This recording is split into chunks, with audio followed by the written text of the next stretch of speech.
given us a bunch of excerpts about some really major conflicts to dig into.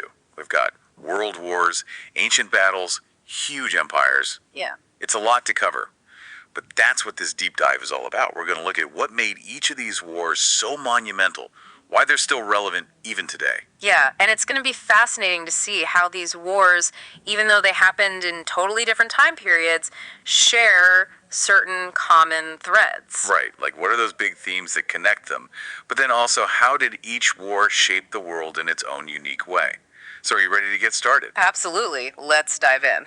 Okay, so your source material jumps right into World War II, and I think it's safe to say that one's got to be on everyone's list of greatest wars. Just the sheer scale of it. I mean, most of the world was involved, right? Battles raging on multiple continents. And don't even get me started on the casualties. Yeah, the numbers are just staggering. Seriously, it's estimated that somewhere between 70 and 85 million people died during World War II. It's hard to even wrap your head around that. It really puts things into perspective. It does.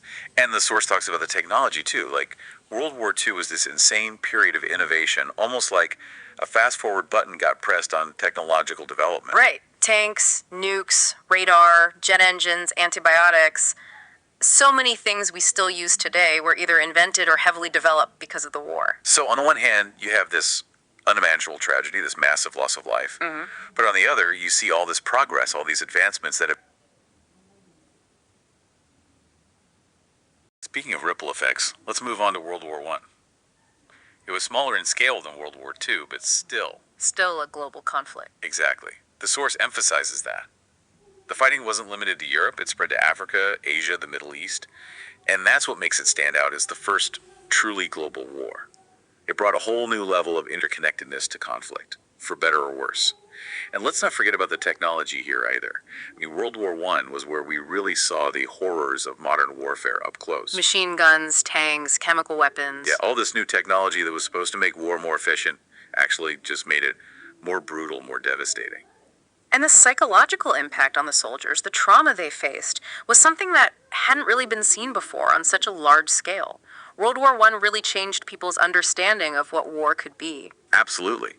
And the effects of World War I went way beyond the battlefield, too. The source talks about how it shattered empires, completely redrew national borders, and basically set the stage for future conflicts. Right. I mean, you had the rise of totalitarian regimes, the seeds of World War II were sown, the whole world order was thrown into chaos. Yeah, it's like this chain reaction. One massive war triggering a whole series of events that shaped the entire 20th century. Okay, so we've covered two world wars, both pretty recent in the grand scheme of things. Now get this.